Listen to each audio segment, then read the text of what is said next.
It's not a harem. Not really. It's just a cute title that we came up with, but it's really, well, okay. In the respect that there's going to be a different girl every week, and we're going to be talking about things like relationships and love and sex. Well, yeah, I suppose in that respect it's kind of like a harem, but beyond that, it's just a funny title, and I don't want you guys to get all bent out of shape about it. Not that there's going to be any bending. There'll be no acrobatics of any kind on this show, especially not from me. If we get a girl limber enough, there might... Never mind. Anyway, for this inaugural show, I thought I'd bring in a friend of mine. Really cute. Think you're going to like her. The only problem is, like, you know, it's supposed to be like a show about dating and stuff, and I've got a girl who's already got a boyfriend. Yeah, great for an inaugural show, but I think she's just pretty enough to pull it off. So, this is Kelly. You guys say hi. We'll see you in a few minutes. What's your name? Kelly. Your name is Kelly? Yes. That's awesome. And your name? My name is Frank. Hi, Frank. It's very nice to meet you. Nice to meet you too. So what brings you here tonight? What brings me here? It's okay to say I did. Okay. You did? I did. Yes. I did. We're here to talk about dating and dating experiences. So, okay, what was your... Do you have any dating horror stories? Dating horror stories? Yeah. Not dating horrors, dating horror stories. Horror. There's 3 R's. Horror. 3. Put it up on the screen. What was your worst dating experience ever? I'm trying to remember. Or were they all good? It was all just candy canes and gumdrops the whole time. And they were all pretty good. Really? Yeah. So you're dating a guy now, I understand. Yeah. What's his name? Steve. Steve. Steve's the guy who won your heart. He is. And kept it. Yes. Which makes him different from the other guys because clearly they're not around. Clearly. Okay. So what made Steve different? What did he do right? Steve. He's just a really great guy. He is sweet and kind, and he takes care of me.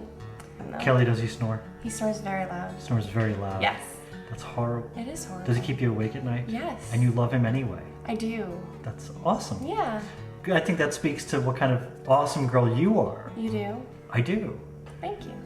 And, oh, you know what? I've often found that, or, you know, there's supposed to be some kind of like correlation between your ability as a dancer and your ability as a lover. How do you find that? Do you find that, and do you think that dance lessons would help with the other thing too? I think they could, but I don't necessarily agree with that. Okay. Because my boyfriend, he's a terrible dancer. I see. But I have no problems in the bedroom. But I think dance lessons could help. Steve. Anyone. Okay. Okay, well, Steve, we'll get you a copy of this. It's going to be okay. Now, what does Steve do? He's a massage therapist. Oh, and you're a nurse. I am. So you guys are both kind of in the realm of healing and helping, and you know, do you find that carries on into your personal lives? Definitely. So he's a massage therapist. Do you get like massages like after work? No.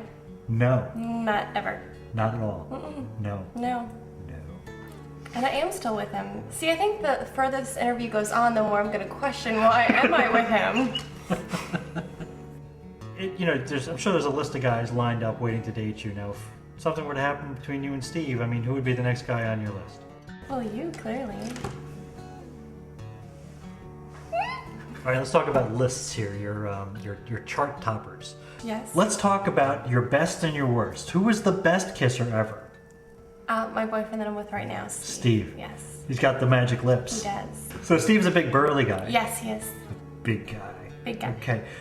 I noticed, because Steve's actually also my massage therapist. Wow. And he's got, don't act surprised. I didn't know that. Yes. Really? Yeah. Well, I have to pay him. You pay him in sex. I have to pay him cash. Okay. So apparently he's got some kind of like gentleness and tenderness, despite his you know, hulking. Yes, he's a big teddy bear inside. He's a big teddy bear. That's nice. Yes. So now, are you guys in the cohabitation phase of your relationship at this point? You guys are living together? You're shacking up. In the old, this is from the biblical term to shaklikus from the Greek. We are. You are? Yes, we You're live living? together. Mhm. That's nice. Now, do you guys live alone, or?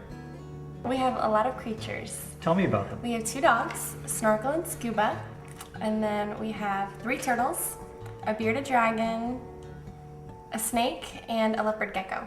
So what does the future hold for you guys? Me and Steve. You and Steve. Well, you and the menagerie.